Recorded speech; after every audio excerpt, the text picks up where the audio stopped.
Before students listen to this video about Thomas Paine and his monumental work called Common Sense, which was published in January 76, I want to make sure that students have watched the video that I posted on Canvas under Pages.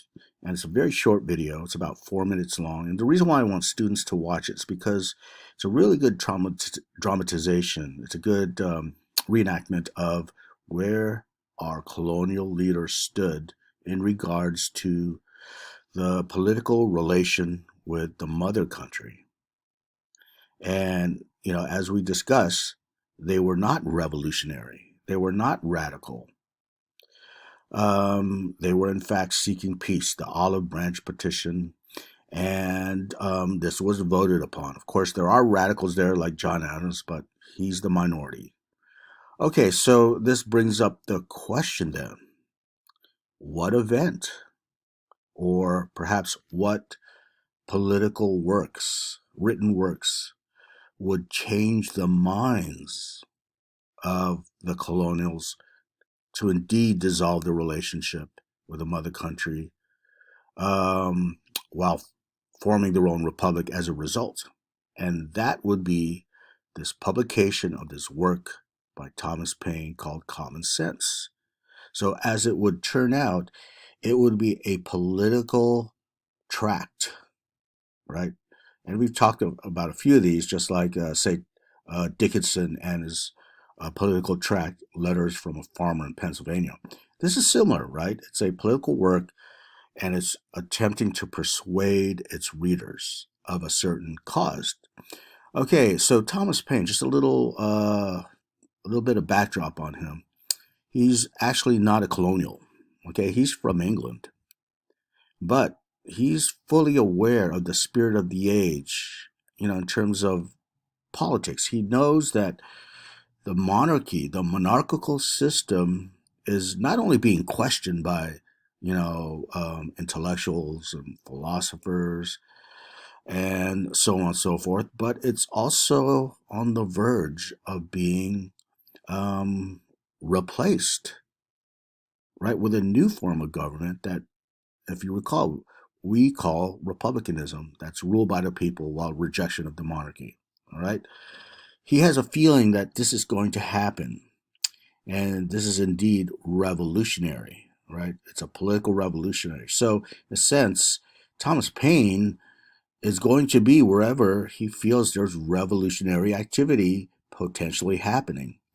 So, therefore, he goes to the colonies during the period of colonial tension, the whole Tea Party, the coercive acts, and the increasing presence of troops and Dunmore Proclamation. All that stuff is happening, and he's going over to become immersed in the environment. And by the way, later after the American Revolution, he'll head over to France because he wants to be involved in the French Revolution in 1789. Okay, so he's, as I mentioned, a professional revolutionary. So he publishes this work with the intention of persuading people to recognize that what was considered radical is actually common sense, and hence the title, Common Sense. Okay. So, this was actually very successful in its intention.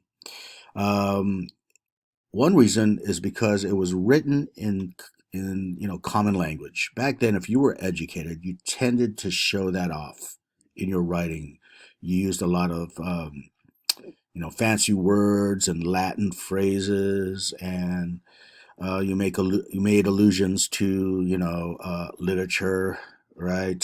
So on and so forth. Okay, but this was written in the common vernacular, so to say. you know, how commoners, you know, um, approach thinking, right? So here are some ideas that he puts forth in his book. And let me remind you that these ideas, as he writes them, are still considered too radical. They are too radical in January 1776. Okay, and these are ideas actually we already discussed. The first one is his rejection of monarchy, right? I think I mentioned this earlier, but the average commoner back then believed that kings and queens, or figures of monarchical rule in their particular empire or country, that they were divinely appointed by God Himself. This was called the divine right of kings. All right, divine right of kings. So, divine right of kings is basically how these monarchs really claimed legitimacy and their authority when they assumed their monarchical positions in that empire, right? That they are divinely appointed. And if you question the king, it's almost like questioning God Himself, right? So, and again, this is a period of absolute authority held by monarchs, right? He literally, or she, if it was a queen, literally had power over life and death of his subjects. Now, in England, it's a little different because you have Parliament, as I mentioned, okay, and it's very cutting edge back then to have the institution that mediates like Parliament. But nonetheless, the king back then, King George, is still a person who was venerated, to put it lightly, right? He was held in sacred regard. Okay, so Thomas Paine is saying, well, this whole idea of divine right of kings, that's nonsense, right? Um, Rather, uh, these kings and queens, what we see throughout history is corrupt rule more often than not, right? This idea of absolute authority sometimes leads to absolute tyranny. And indeed, he would agree with the colonials that what Parliament and the king are doing in tandem here are committing acts of tyranny over the colonials. All right. Moreover, he supports something, or he presents the arguments for something called natural rights. And again, we already kind of discussed this. In fact, if you recall our discussion of Bacon's Rebellion going way back, the rights of Englishmen, right? The universal rights of Englishmen was used as an ideology to divide the social class-based rebellion in early Virginia. Okay, that's an early version of what was called natural rights by this time. And by the way, when Thomas Jefferson writes the Declaration of Independence a few months after Thomas Paine in June, he will use the term unalienable rights. That is to say, you can't take them away. It's really the same meaning. Natural rights means that everyone, even commoners, once they enter this world, once they are born, they have rights. Okay, nature has conferred it upon them, right? And this is opposite to this idea that only if you're part of the aristocracy in the feudal world, that's when you're born with rights. Anyone else below them on the social ladder, well, they don't really have rights. So it's a major leap forward in political thinking, right? This idea of people born with natural rights. So that's another set of ideas that he promotes. And still another idea is his belief, his fervent belief that the American colonies are actually paving the way to a new world in a political sense, whereby not only do they reject monarchical rule, but they will form a republic where people will rule themselves and they will practice a form of democracy. Because let me say this, that in 1776, there were no large or major republics in the world at that time. There were very small republics, you could say, in some Italian city states where there was no king, but it's a very small town, right? Also in an area that we call Switzerland today, a very small republic, but no major republic. The world was organized, according to empires or emperor systems, or a smaller level, uh, smaller tribes led by chiefs, depending on where you went in the world at that time. Okay, so what Thomas Paine is saying that Americans are the standard bearers of freedom and democracy.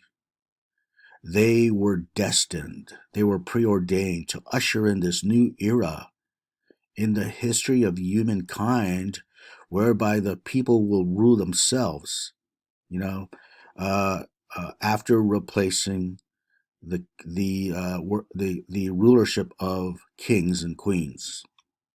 Okay, so when you really think about it, this is a form of American exceptionalism.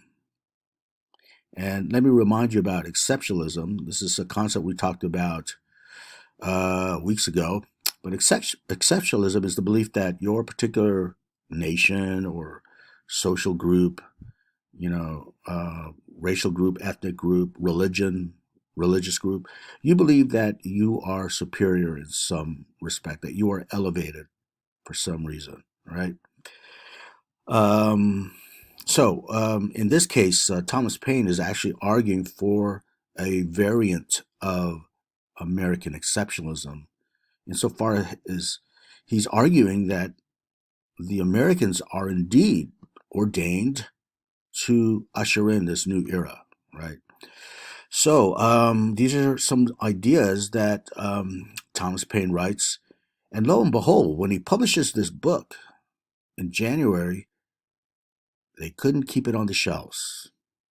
It was a bestseller, okay, and it would remain a bestseller for a long time.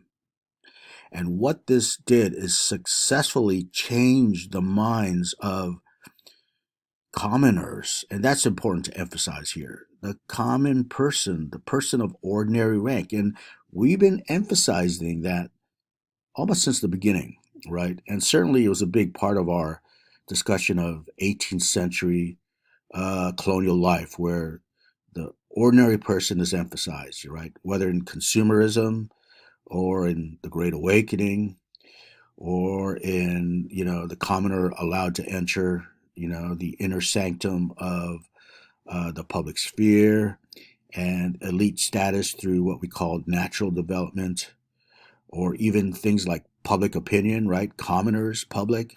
If you think of public as being the same as commoners, right? When we talked about the public sphere, all these things now, emphasizing the ordinary person here, we could understand why, after reading the book Common Sense, you see the common person really inspired to pursue independence. So it had this galvanizing effect that wasn't present before Thomas Paine. All right, before 76, the moderate position held firm.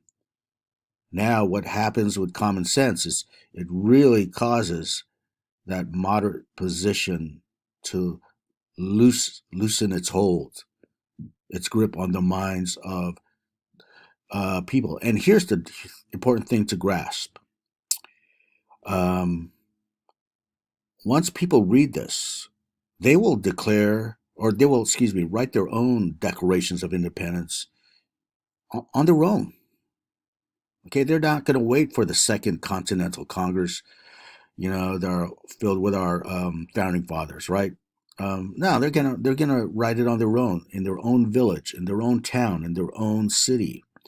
They're gonna write their own declarations of independence. And in fact, as one well-known historian discovered, there were over 90 declarations of independence written before July 4th, 1776, when the federal government did it.